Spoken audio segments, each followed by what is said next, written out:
All right, before we get started, Ohio, I have to tell you about DraftKings Sportsbook. It is coming finally to our state, January 1st, 2023. So it will not be long until you can bet on all of your favorite sports from the comfort of your own home. So to celebrate, all new customers will receive $200 in free bets when you sign up today using code P3Browns. That's P, the number 3, Browns. Plus, 5 lucky customers will win a $100,000 free bet. Yes, DraftKings Sportsbook is giving you $200 in free bets just for signing up today. No deposit required. You'll be able to bet on all the money lines, spreads, props, and more with one of America's top-rated sportsbooks apps, DraftKings Sportsbook. Plus, you'll be entered to win a $100,000 free bet when you sign up. Make sure to download the DraftKings Sportsbook app now and sign up with code P3Browns to get $200 in free bets to use once mobile sports betting hits Ohio on January 1st. Plus, 5 customers, like we said, will win a $100,000 free bet. Only at DraftKings Sportsbook with the code P3Browns. Gambling problem? Call 1-800-589-9966. 21 and over. Physically present in Ohio. Eligibility restrictions apply. See terms at DraftKings.com/sportsbook. Subject to regulatory licensing requirements. 1 per customer. $200 issued as 8 $25 free bets. No purchase necessary for sweepstakes. Void where prohibited. Ends first day DraftKings is allowed to operate in Ohio. See terms at dkng.com/OH. Part of the Press Play Podcast Network.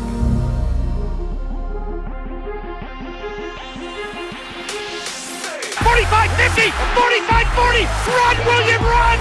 He's got blockers in front, 5, touchdown! Joshua Cribbs turns disaster into a score! Kick block! They blocked the kick!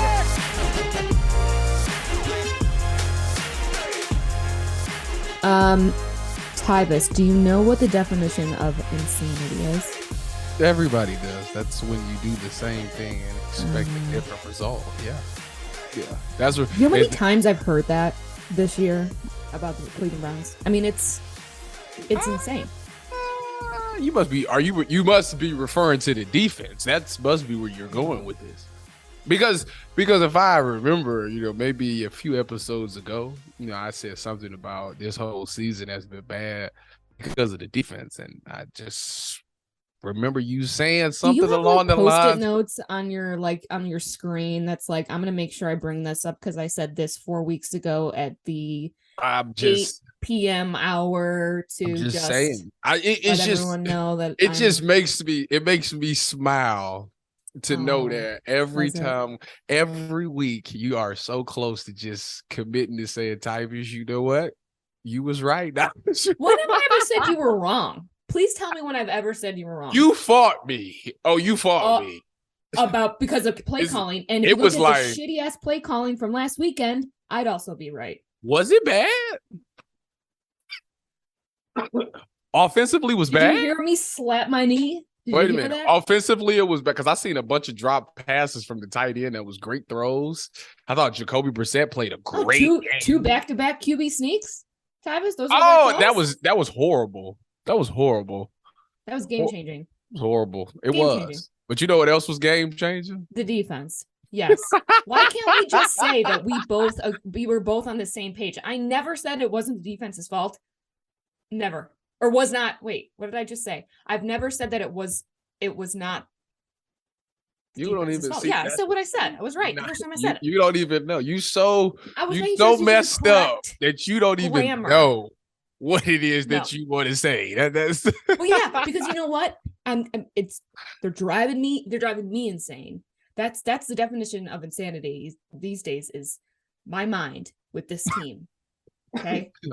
They continue to put out this crap every week after week after week. It's mind-boggling. I feel bad for you. I do. Why? Because you are really they mess up your day. They mess up your Sunday. I can tell. Like they have you so frustrated that they mess up your Sunday after they lose. Me, I'm good. I'm cool, because I can see where they it's funny because the big story coming out of that game is, the defensive players is pretty fed up. And it was a thing where guys were you would have thought that it was them throwing Joe Woods under the bus. And that's where people was looking at things like, oh, maybe they finally like frustrated with Joe Woods. And I don't know. I don't think that's kind of what they were saying. Before you do that, I'm going to read all those. You just hold your horses over there, sir, because I'm going to get to all those little quotes from the players because I want to ask you about all those. Please do. All right. But before we get into that, I want to know. Well, when I texted you earlier and I was like, Tyvis, it's Thanksgiving week. Let's name 3 things that we're thankful for the Browns. And you're like, this is going to be the hardest thing yet that we've had to talk about. And I honestly, God, I don't know if I can even come up with 3. And I didn't even do my own homework assignment, I don't think. But 3 things. Because it's so much easier to talk about just how off the rails the season has gone, and it's not even my real thought like this week of all things is like the development issues with the team. Like this is the 3rd year of the Browns having the same head coach, same GM, same coordinators, same position coaches. And that's the one thing that the Browns always, we never said we had, is that real continuity, right? That real consistency, and that it takes time. You want to build, and this is supposed to help produce a better roster. Yeah. Cleaner overall operation. Yeah. All of the above. So why is it not? They're 7-13 in the last 20 games. You know why? I'm gonna tell you why. You know what? I got the answer that you looking for. Call me Einstein. So what happened is this: when you get these same coaches, you have 3 years and you keep pretty much the same players. Obviously, you let a couple of vets go, but you got some young guys that's come up in the system. It's about a year, 2 or 3. You depend on these guys now. It's like it's on you. Like we let our veterans walk because we have faith that you guys have showed us something in practice, maybe even showed us something in the game. So it's time for you guys to step up. You guys obviously you're the cheaper option. In this league, we always want to go for cheap. If the young guy can produce and do as good as the vet, then of course we're going to go with the young guy.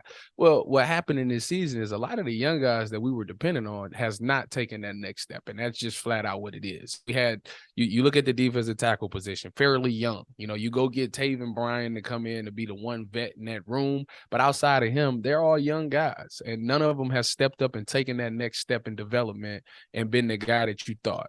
You go to the linebacker position. After A-Walk went down, you got Jacob Phillips coming in there. He would be the guy that, after A-Walk when A-Walk walked out the door, Jacob Phillips would be the guy who would come in there and be that starting Mike linebacker, and he has not taken that step either. You think of JOK, he's regressed a little bit. He hasn't been the guy that everybody thought. He was that guy coming into this season. Oh, he's a linebacker. He's explosive. He's fast. He make plays. He's physical. And you haven't seen really too much of none of that this season. So they regressed there. G New was supposed to be this guy who, we got 2 number 1 corners. Even in the preseason, we watched him in camp. He was locking guys up. And he has not been that number 1, or to me, the guy who could be looked at as a number 1 corner. Denzel hasn't been healthy. Dale Pitt's been up and down, and J3 has been a guy that just hasn't even done too much of anything. So you got all these guys that you invested in and let all these vets go because you thought that these guys would be, and they have not stepped up. You go to the offensive side of the ball. Everybody on the side of the ball is doing well. I mean, you think about it. It's bad as things look as far as the win and losses go.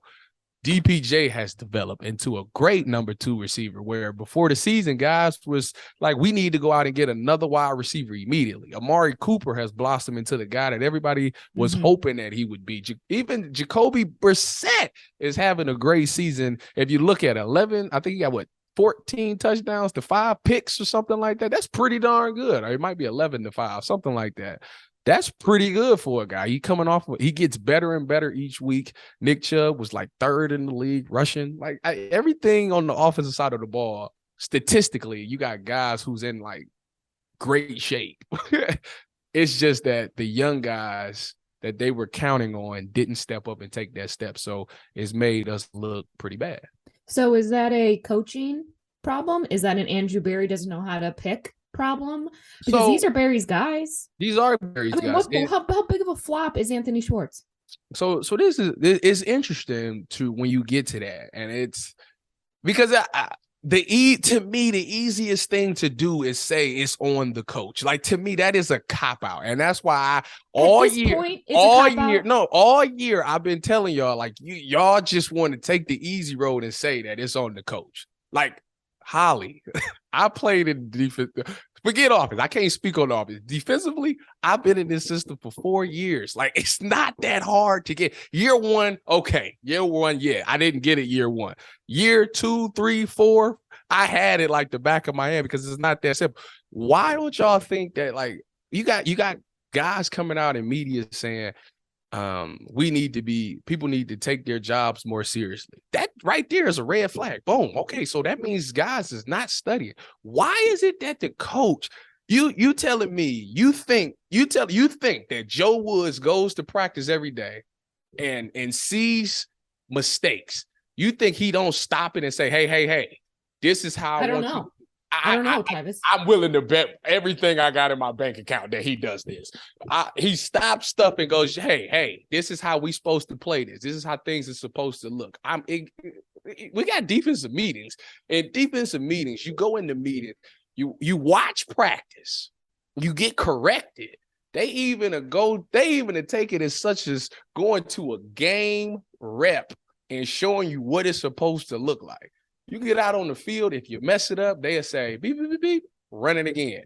Run that play again on offense, rewind. But it's not a brand new defense, Tyvis. That's and that's the point. So, okay, but what if Joe Woods isn't calling what he should be calling? It's the basics. You told me last week that apparently you don't think he really knows enough after you said that he was out in San Francisco. You don't think he knows the scheme well enough. I agree. I do. I still feel that. Okay, so how is that not coaching? Because so let me take it. Let's backpedal. Come on, Einstein. Let's hear this. At the beginning of this season, he was coming out there and I think what he was doing, he fell into the trap where you want to be in the perfect call for every scenario. Like, okay, so if they come out in slot, I always want y'all to check the Reno, like that. Like, he wants y'all to do stuff. But at some point, the players messed it up. You seen the miscommunication. So if you got guys out there that can't handle it, like, because maybe the pieces is moving too fast. Maybe people can't think that fast. So now we can't run that because everybody can't get on. All 11 of y'all can't get on the same page. So now I can't do what I want to do. I got the perfect call, but you guys can't handle that call. Is that on coaching? Yes. It's not. Yes, it is. No, Holly, it's not. You can't get your guys on one page. Holly, that's a big problem. Okay. Do you think everybody comprehends stuff the same? No, but it is week 12. Yeah, and in week 12, guess what he's done? He's taken pretty much. I would say he take pretty much his whole playbook that he installed and said, you know what, y'all can't handle it. So we only gonna run cover 3 and cover 1. That's it, because that's all y'all can handle. Not forget running 6, cover 2. Y'all can't handle that. So why would I call that? So I can't get you guys in the perfect call because you guys don't communicate well enough for me to call these things. So now I'm limited to what I can call because you guys can't handle it. So at some point, y'all got to stop with the coaches. It's the players. Even y'all, people listen to Dale Pitt after the game, and he says something about guys got to know what they're doing when they come in the game, and we all got to be on this. Like, okay, people are like, oh, that's a shot at the coach. No, it's not. You know who it's a shot at? It's a shot at AJ Green. That's who the shot was at. Like, I don't know how y'all missed that, but that's a huge fire shot at AJ Green. Why did he say that? Because on the Stephon Diggs touchdown, AJ Green was supposed to be on the other side of the field buzzing. That's what happened. That's why he's saying that. Guys is out there playing positions that they obviously AJ Green know a little bit of nickel, but he's an outside corner. Let's call it what it is. And when you get asked to come into this game, you got to know stuff. Like, we putting you in a position to be in this game, you got to know that position. And apparently everybody's not studying their playbook. So when the game time comes and players start moving and shifting, everybody don't know how to adjust. Like I said, you could put that on coaching, but I solely put that on the player, because if you give me a whole iPad and a playbook and you expect me to play, then I should know what I'm doing. That's my responsibility and my job to understand checks and adjustments. And for some odd reason, they don't. But a part of that that you're responsible for when you give them an iPad and you give them plays and you give them their everything for them to know what to do, communication is a big part of that, and them learning how to communicate with each other. Sure, you're going to bring a bunch of people in a room, right? Most of these guys have played with each other. So, and if they hadn't, I walk into a room that I'm working with, and it's all brand new people, and we get all the same assignment, and we're just supposed to figure it out and do it without any real leadership, without anyone kind of coming together, without anyone kind of trying to put that glue together, without anyone. People, for the most part, I would say they're leaders and they're followers. And when there are leaders that are made like this, that's what he should be doing. And if at this point in week 12, your defense is that confused, looking around, staring at each other when Stephon Diggs just runs it right in, then that is a reflection on you. So if I don't perform, that's a reflection on my boss. It just is. And I know that. And if it is the players, Tyvis, if it truly is them and not him, it is. None of their asses should be playing. It is. And there should be discipline. There should be accountability. That's mind-boggling to me, that it's just like, you know what? You can't handle it. So I'm going to give you this. Would you say cover 3 and blah, blah, blah. And I'm going to give you this. And because that's all you can handle. But they can't even fucking handle that. So this is my question. So how can I say this? So you say it's strictly coaching. No, but I would say that's a very large part of it. I know that the players aren't doing what they're supposed to do. That's clear. You say 90% of it, maybe even 80% of it is coaching. I would say, no, here's the thing. I and do I'm think talking, it's definitely more. I'm talking strictly defensively. We ain't even going. No, I'm talking. I'm going to do a 70-30. 70-30 coaching, 30% on the player. And because of the fact that at the end of the day, when they don't perform, it's going to have to fall on one person. Because that's how it is in the NFL. Because if you're the head coach, guess what? Gone. Stefanski is on the hot seat. Is he really? You know what's going to be a big test for him, Tyvis? Is when is Deshaun Watson back and how many wins with Deshaun? Is he? Stefanski's on the hot seat. Yeah. You can sit there and say you don't think that he is at all after this shit that he's put out on this field. No, he's not. No. Why would he be the guy? Why would he be? You talking about the guy who was the coach of the year? He should be fired alone for the back-to-back QB sneak. I can't even. Wait a minute. You're talking about the guy who just won coach of the year 2 years ago with the quarterback who everybody's. It doesn't take that much to fall from grace. And wait a minute. The guy who took them to the playoffs. The guy who now looks like in his basement. What Steve Smith say he looked like? Well, he is hot. I mean, that's about at this point. That's about it. No, I'm saying Stefanski took a Browns team with a quarterback who looks terrible in Carolina. That's what but this is the guy that anyway. No, I want to go back to that because you know what, 2020, and I brought this up to Jason Lloyd a couple times. Shout out to Jay Lloyd. Shout out to Jason. I know. I owe him a phone call. He texted me the other day and said he's feeling neglected, so I have to text him back. Anyways.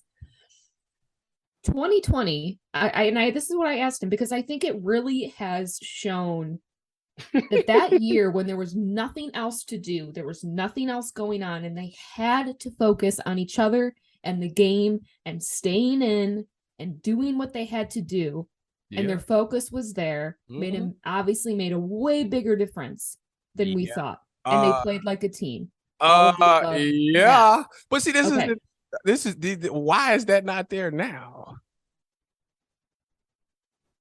You think it's just the players? Yes, That's why. like, I don't know why y'all. I don't know why it has to Listen, be. Why is it listen, always Holly. one or the other with you? Why Holly. when I say something Holly. that I think that the coaching Holly, is shit, it's but also only I can say that the players are playing like shit and they're not giving it their all and they're not taking any accountability and they're making excuses and they're calling each other out. Why can't it be both? Holly, because it's not. Why That's crazy. is That is why? insane to me that you can There sit is there and say it's not the coaching. I can't even fathom it. I'm listening. I'm not saying it's not the coaching. Yes, you are. You just No, did. No. Well, let me retract my statement because I'm not saying it's not just all the players. I'm not saying that. What I'm saying is it's only so much that a coach can do. Okay. Like it really is. And I kind of feel bad for Joe. I really do. Because like I said, I've never played for Joe at all, but I have friends that played for Joe, and we all get it. Like we all sit back and say the same thing. That's hilarious to me that y'all don't see this. What Then whose more? fault is it for keeping these guys on the roster? Then more? why? Who's at fault then? Oh, that's Andrew Barry, 1,000%. Okay, then. So That's Andrew whoever's Barry. okay, then Andrew Barry needs to be gone because this is Well, outrageous. You that's cannot tell me that Andrew Joe Woods at this Barry. point This is is the same throwing his guy. hands up. Because if my boss is throwing their hands up at some point, like that doesn't. You have the responsibility to fix what you were brought in to do. That's it. This whole thing was messed. Listen, I don't know why we are shocked by it. This whole thing got messed up when they didn't address the defensive. It was two things that happened. They didn't address the defensive tackle position before the season, and A-Walk got hurt. When them two things happened, this whole thing went upside down. The defense was not that bad when A-Walk was out there. Y'all don't think that's ironic that the leader of the defense goes down and now everything falls to shambles? Y'all don't think that's kind of ironic? But yet you That's tell a me, really sad thing. but you'll tell me It that really is. you'll tell me as coaching. If I need to go back and look at the what game did he go down? Pittsburgh. I need to go back and look. I want to go back and look at their stats and probably it was those first early. few games, because if it's a difference if the defense actually was rocking by in them first like couple of games. It wasn't. They weren't rocking. But that's the thing. They were even with him on. They weren't outside. rocking. Listen, outside of the Jets breakdown, fourth quarter collapse, they weren't that bad actually. They really wasn't. They wasn't playing that bad. So it's interesting that one leader. They weren't playing good. I mean, if they didn't ever collapse, they would have beat the Jets by 14 points. But if was a fifth, we'd be. You know how many times if they would have not done this would have happened. If they would have this, they would have won. It's every week. No, it ain't. No, it ain't. Miami. Oh, sorry, 3 of the weeks. I'm about to say Miami and the Patriots. They just got hit in the mouth. They got punched in the mouth in them 2 weeks. But yeah, I look around the NFL. Because I like to look at teams with similar schemes. I always look at the Jets and I always look at San Francisco. They run the same stuff, but for some odd reason, it's effective. And it's so basic. It's literally the basic things. It's the same basic things that Joe Woods is. So why is it that it's effective there, but it's not effective here? They're literally teaching the same thing. Literally, word for word, teaching the exact same thing. It works for New York Jets and it works for San Francisco, but it doesn't work for Cleveland. Why is that? I don't know. And that's what we're all trying to figure out. It's personnel. We don't know. It's the personnel. Okay. And nothing's changing. Then I have no respect. Like, then that's it. Like, Joe Woods isn't doing anything then. What is he going to do their now? ass. I don't care. What is he going to do Tyvis now? off the street. I don't care. Who's on the street that he going to get? Who? You, I just said. Oh no, yeah. I mean, Okay, don't talk that up because I go in there now. But no, listen, like who is at this point? Who is this going? People mad because Philadelphia got Ndamukong Suh and they got Joseph, and it's like, you think the Browns didn't make a phone call to get them? Are you out? You're insane. You're sure absolutely. That they did, but where did it go? Like, why, Holly? I played in the league. When I played in the league, I used to literally ask people, "Would you play for the Cleveland Browns?" You know what they said? double hockey sticks. No, Why? no, because it's a terrible organization. They're not good. They're not gonna ever be good. That's what everybody said. That's literally what the fad is around the league. No, I'm not going to Cleveland. listen, why did Jarvis Landry even told you? When they sent me when Miami traded me to Cleveland, what did they say? They sent me here to die. That's why they sent me here, because they think Cleveland is terrible. And so far, they've been proving them right. Proving them right. So listen. Oh, you get guys in Cleveland. You get guys like Jarvis. You get guys like Odell. Why is it that when they come to Cleveland, they're not doing well? They leave Cleveland, they do well. You got guys that left Cleveland and walk straight to the Super. Yeah, so, it's leadership. Is it? How could it not be? I agree. So that brings me to this point. Who is the leaders on the Cleveland Browns? Andrew Berry, Paul DiBattista. Got to cut this out. The coaches? Oh, really? You think a coach? The players aren't the same players every single year, Tyvis. They're not. When Jarvis Landry was sent here, is it the same roster? What you talking about? When he first got here? When he first got here, is it the same roster now? Of course it's not. Not at all. But it's still a shitty organization. So? I mean, listen, it can be a terrible organization, but you still need to do what you got to do. You still at 100%, and they're not. No one is. No one is on that team. And that brings me to the point that I made last week. Nobody's holding nobody accountable there. So, what you gonna do? You have to hold leadership accountable too, Tyvis. That's the whole. That's all of this. Who gonna hold them accountable? Somebody better.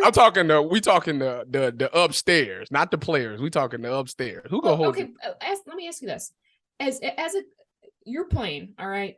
Say it was a leadership thing. Say it is Joe Woods right now. That's it. All the players are fantastic and wonderful and love each other so much, and braid each other's hair, all the above. What if that's the case? You guys all get together and say, we don't want Joe Woods anymore. What would happen? I'm seriously asking, what would, if all the players came together and said, we ain't playing for Joe Woods, they have to fire Joe Woods. They would literally have to. Okay. If they refuse not to, then they would literally, whoever's the Mike linebacker would just go out there and make his own calls, and we just gonna play with the Mike play and not play what Joe said. That's the players would have to play for themselves. That's pretty much what would happen. Joe Woods would be fired, or nobody would listen to whatever he calls. They call their own plays. I guess I get my point with all that is the accountability on either end. Like, how if right now the leadership is like, well, you know what, the coaches are like, I'm doing what I can. Sorry, they don't want to do anything. Like, there's no accountability. There's no one getting, I don't want to say in trouble, but no one's getting disciplined. No one's any of that for their play or for their lack of communication or their lack of. So let me ask you this, because this is where it boils down to. This is for anybody that listens to this podcast. This is the question. Say, for example, we'll throw, who's a nice guy? We'll throw Miles or Denzel Ward out there, okay? And they're not playing up to par, okay? They're not playing up to par at all. They have miscommunication issues. You're just not getting the best out of them, okay? You bench them, okay? You say, you know what? Let me pull them out. Who in the heck are you putting in the game to replace them? I don't know, but at this point, if they're not doing their job, Tyvis, then you get someone else to do it. Next man up. I don't know. Pick someone up. Throw me a name. Throw me a name, please. Throw me a name. Wants to play. Throw me a name that's gonna replace Denzel Ward or Myles Garrett. And I'm not saying that they the problem. Not at all. I'm not saying that. I'm just saying I understand that. we lack depth. The yes, person we do.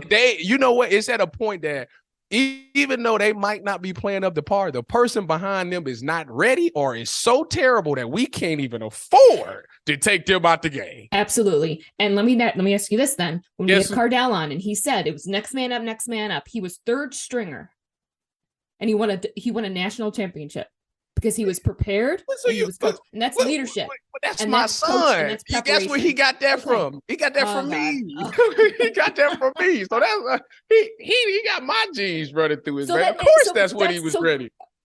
And it comes from coaching. It comes from leadership. It comes from accountability. It comes from discipline and depth. Yes. To me, I From look recruiting at. Listen, and having those football minds there I'm to gonna bring be him frank. in. I'm gonna be frank with you. When I look at the Browns, like second string and third string, I see guys that's really just collecting the check because I don't really see those guys being like game changers. Well, why would they? Because they're never going to get a chance anyways, because they're going to continue to put these guys out that are getting away with this shit every week. That's not true. That's not true. Who's getting benched for more than one play? Listen.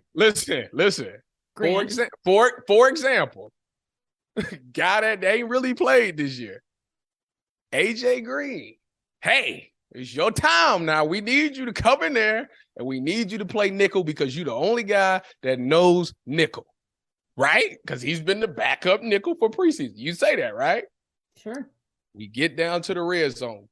Guess who was their fault? Guess who was the reason why their play started off bad? Guess who lined up wrong? And why? Just take a guess. Okay, and why? Take a guess. What do you mean why? What do you mean and why? Why? Why was it? Why was he? Why? That's a question that you have to ask him because I'm pretty sure that in the coach's room they said, listen, in FTB situations, I know that you always go to the passing strip, but you are quote unquote the Sam. So the Sam is always to the field side. So if they go FTB, you still have to go away. This is the only time that you have to go away from the passing strip and still be the buzzer to the field. So guess what happened? Guess what? You're a smart woman. Where do you think AJ Green lined up? Field or boundary? Go ahead, tell me, Tyvis. He lined up. Don't keep going. He lined up in the boundary. Oh, guess what? Guess who else was in the boundary? The other buzz player who just so happened to be Grant Delpit. So when the ball is snapped, guess what you got? You got two guys doing the same thing. That's a disaster right there. So Sure everybody hates, J3. I don't. I actually just think he's a guy that's caught up in bad situations at times. So J3 being the savvy vet that he is, he looked down at that line. He looked at them linebackers. And he like, where the heck is my field side buzzer? And he see the ball by the state. He said, you know what? This is what I would do. F it. I go play the field side buzz. I give up the post. So he becomes the field side buzzer. Now we don't have a post safety, which is scary in the red zone. Guess what happened?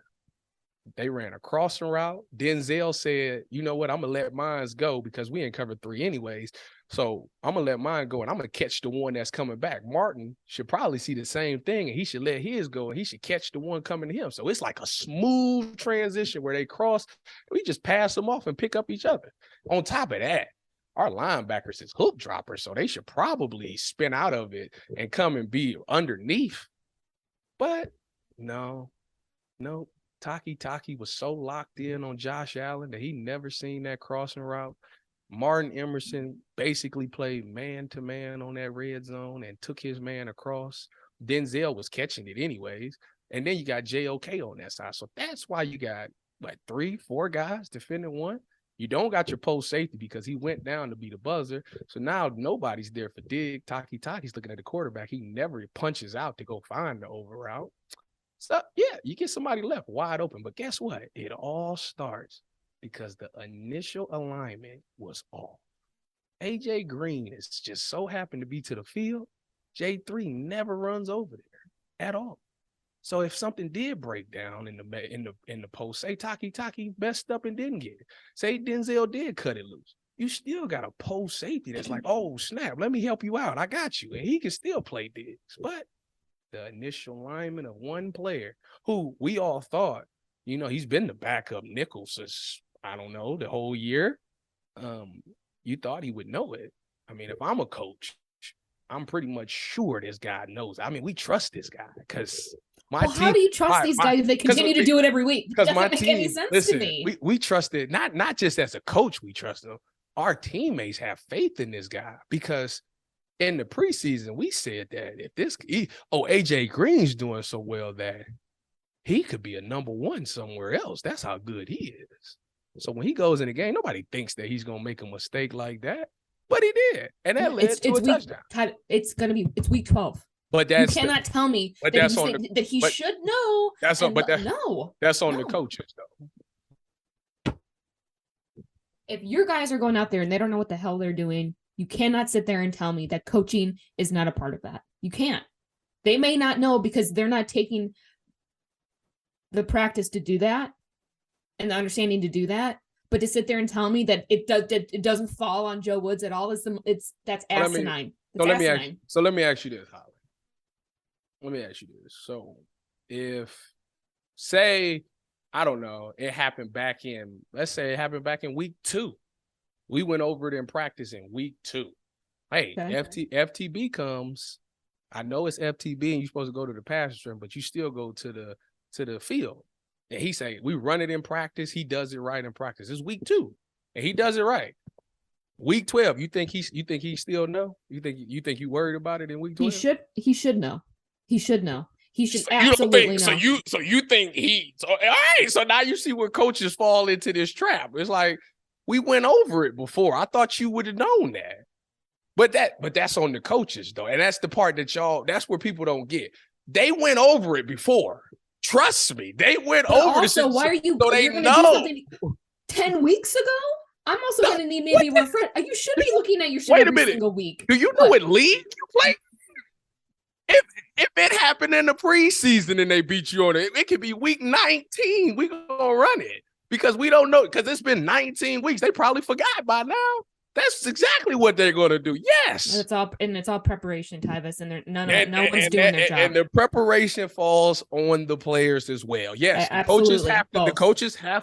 coaches provide you with film. They provide you with scenarios, but you can't get through everything. You only get 4 hours in the building.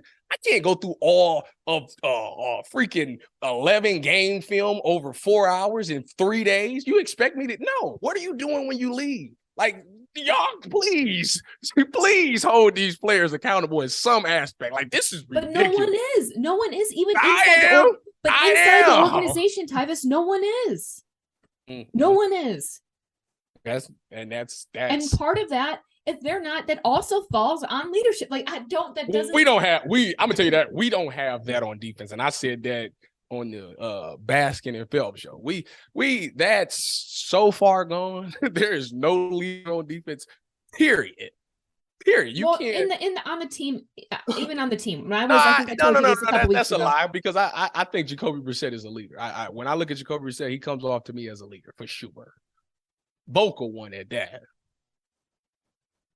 When I was in the suite, my work suite with Eric Metcalf, and I think I told you this a couple weeks ago, but it continues to ring in my ear. And I was talking to him about, there's no passion, there's no fight, there's no, there's no anger, there's no wanting to win, and he said, he's like, look at their coach, look at the head coach, look at his reactions. Look at his demeanor. Look at the way that he doesn't get mad. He doesn't get angry. He doesn't get frustrated. He doesn't.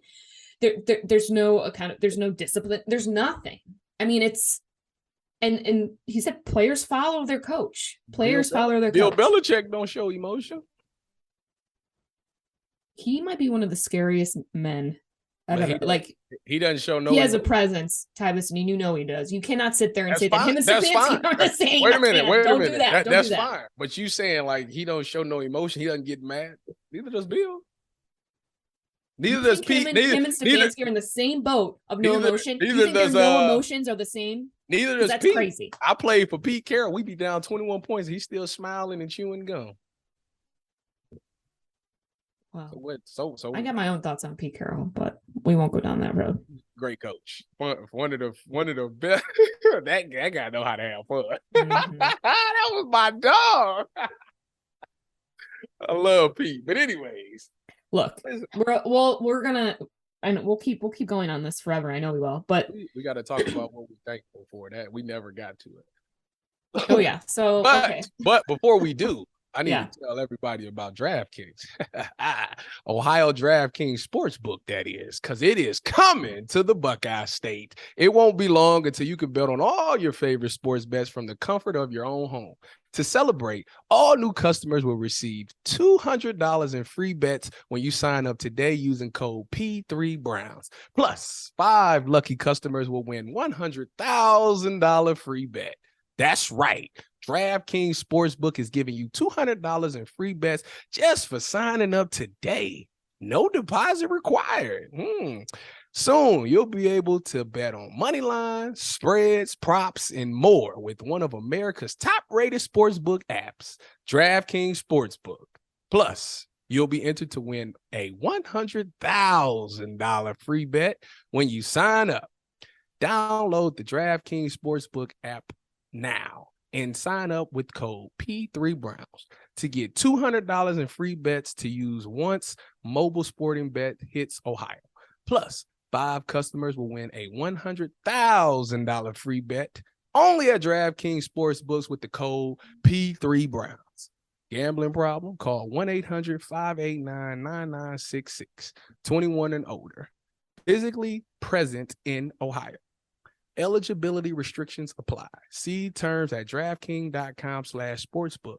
Subject to regulatory licensing requirements. 1 per customer. $200 issued as 8 $25 bets, free bets. No purchase necessary for sweepstakes. Void where prohibited. Ends first day. DraftKings is allowed to operate in Ohio. See terms at DKNG.com/OH.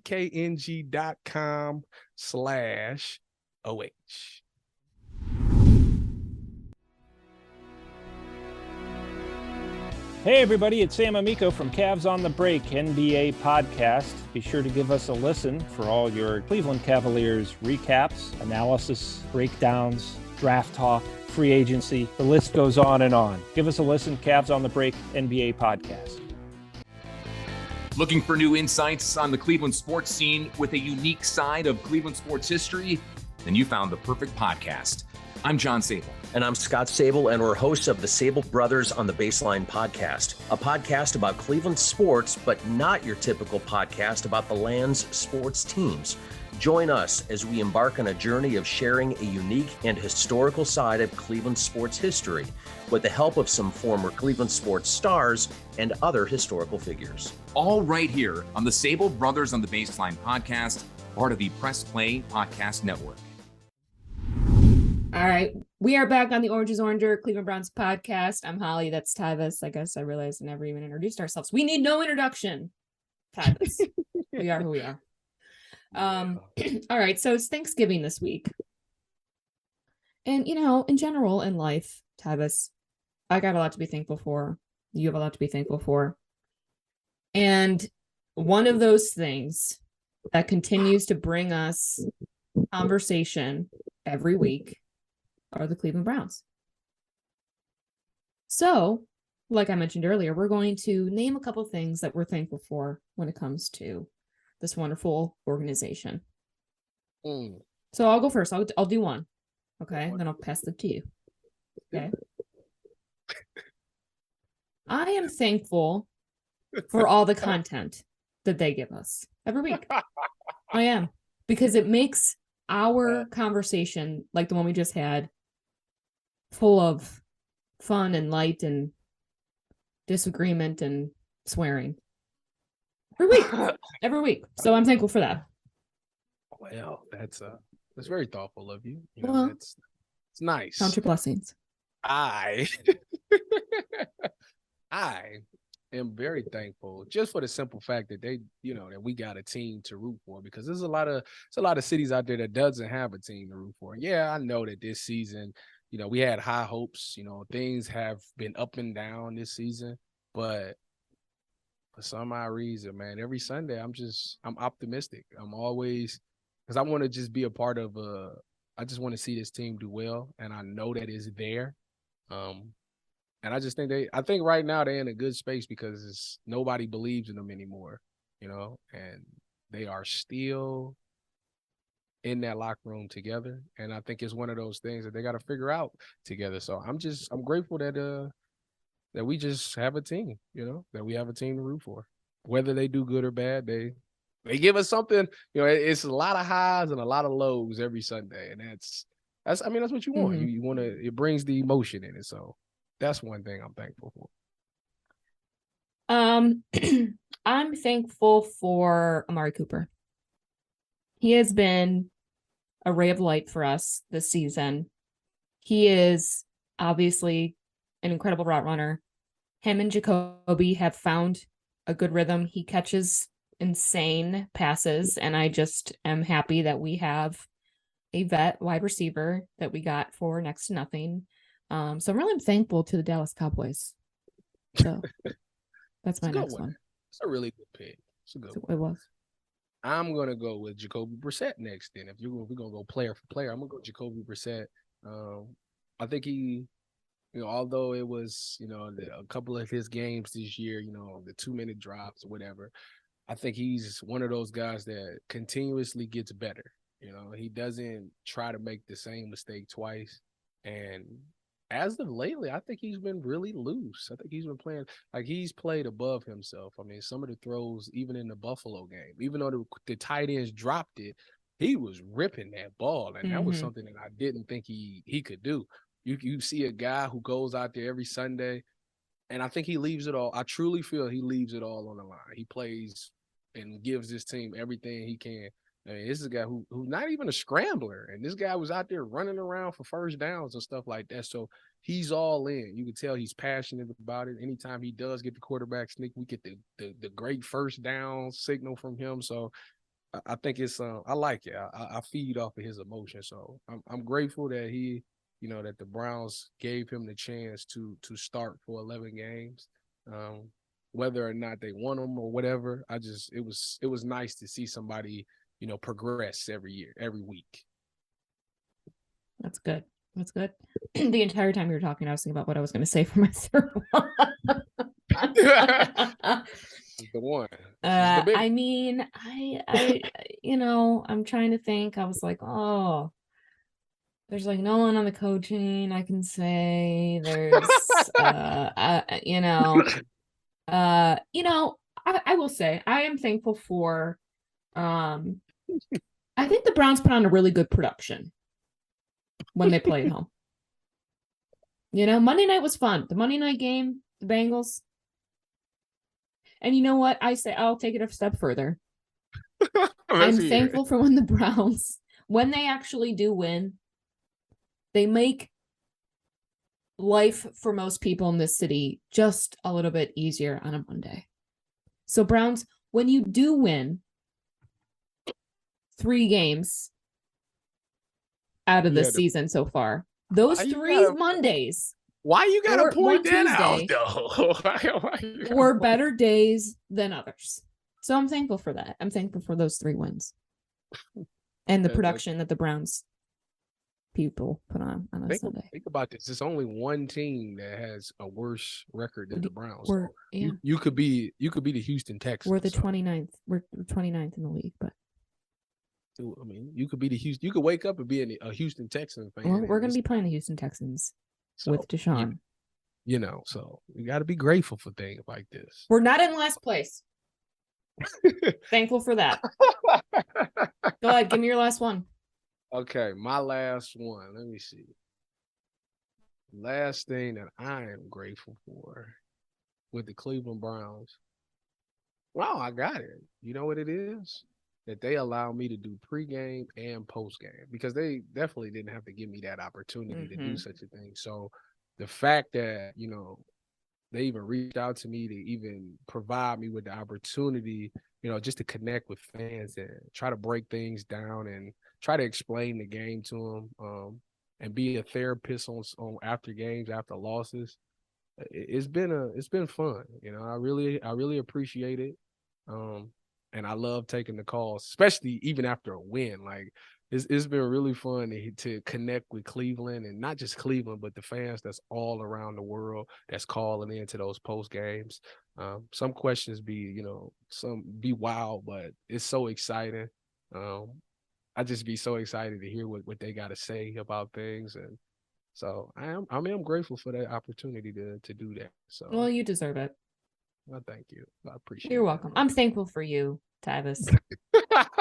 Taj, I'm thankful for you. I get we a thumbs appreciate up there. we appreciate you too, Holly. This show would not be this show without you. You know, it's just, you come in and you're fiery, very informative. You know, we can joke, we can argue, but it's never no hard feelings. Right. And that's nice. It's nice to be able to do that on a podcast. We have fun. We always have it in good fun. Oh yes. Well, we'll have to switch gears because we have to play the Bucs this weekend. So I don't know how fun that's gonna be. Yeah, Tom Brady off a bye week is never good. The interesting thing for me is this. It's Jacoby Brissett's last guaranteed start as a Browns quarterback. So if this team really, care or have any feeling, I think they'll come out and be electric just for him, because this is a guy who, he didn't ask to be in this position. He was kind of thrown in this position, and week in and week out, he's giving you everything. I feel like going up against Tom Brady, a guy who, kind of mentored him when he was a rookie in the league, it'll be big to get a win against him. Anytime you get a win over Tom Brady. So, I think as crazy as it sounds, man, it's not going to be a Nick Chubb game, not at all, because they do a great job stopping the run. So he won't be the factor this game. But if he does, I mean, that would be a nice wrinkle. But this would be the game that Jacoby Brissett going to have to go out there and sling that rock. And this is the only time that I suggest that he sling it over 30 times. Because I think that with Amari Cooper, with DPJ having what he has, even with David Njoku, that'll be a mismatch on them because they don't have no safeties that can really hang with a tight end. So I think it could be a huge game for David Njoku. I just want to see them ride out one time for 11, man. This is do it for 11. And if y'all ain't going to do it for the coaches and y'all mad at the coaches, at least do it for your teammates. Because you tend to play a tad bit harder when you're not thinking about yourself and you're thinking about somebody else on your team. So that is the recipe for winning, right? Yeah, and I agree. Look, if that gets us a W and puts us at least in the moral victory category, because I think we're at like 2% now for playoffs, then that's great. I think that it may be even more important because of the fact that things have just kind of crumbled. So yeah, if they could pull this out for Jacoby, I think it'd be a fantastic, send off and showing that, yeah, they played for him and they trusted him out there and they are thankful for his service on this team. Yeah. It's a tall order. I'm not gonna lie. It's a tall order. Ever since Tom became a single man, he's been on a mission. So yes, he has. And the Bucs are getting healthier. They're 5-5. It's coming off the bye week. Well, what's your prediction? Oh, if they win this game, it won't be no blowout. I'd tell you that. It'll be 21-17 with Tom. If Tom get the ball in the end, it got to be 21. They got to be 21-17, and the defense got to get a stop, and they just run the clock out in the last 2 minutes of the game. That's what it has to be. 21-17 Browns. Oh, all right. Well, I'm gonna say 24-21, and who? Buccaneers. I think the Bucs are gonna win, but I don't know. Look, I hope maybe there's enough fire from this past week with all the crap that's been going on. I don't know. I mean, you're right. The more and more I think about the Jacoby last game, I think that could. We'll see. Maybe that's gonna be a big factor, and that would be great. So, who knows? Oh, I don't know. Tom's playing heartbroken. So he's got his ex flaunting around with the jiu-jitsu trainer or whatever the hell. Yeah, he got some type of IG model now, so Yeah, well, I'm available too. He's interested. Hey. Okay. He's like, what is he, 44 now? I think he's 45. 45? Tom, Whatever. hit up Holly. Tom. He likes to go to Heinen's on Sundays in the off season. Isn't it Heinen's? Is that where the Jay Cutler guy was? No, it was Giant Eagle.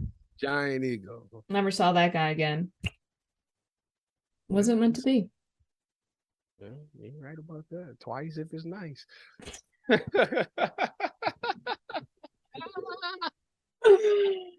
Oh God. Okay. All right. Well, that's it. That's it. That's it for us on the Orange is Oranger Cleveland Browns podcast. Make sure to like and subscribe. Maybe leave a comment. Let us know how you're thinking, feeling, what you're thinking. If you're thankful for us or you're not, let us know. It's fine. We'll take anything we can get at this point. All right, Tyvis. That's Tyvis Palm, Holly Wetzel. Tyvis. I only got one thing to say. Go Browns. Go. She back on road. Oh, we get the dub. We get the dub. We get it. You ain't closed Maybe that's been the key because you've been doing it. You've been closing it. They win this game. I ain't never saying it again. All right, go Browns. Happy Thanksgiving.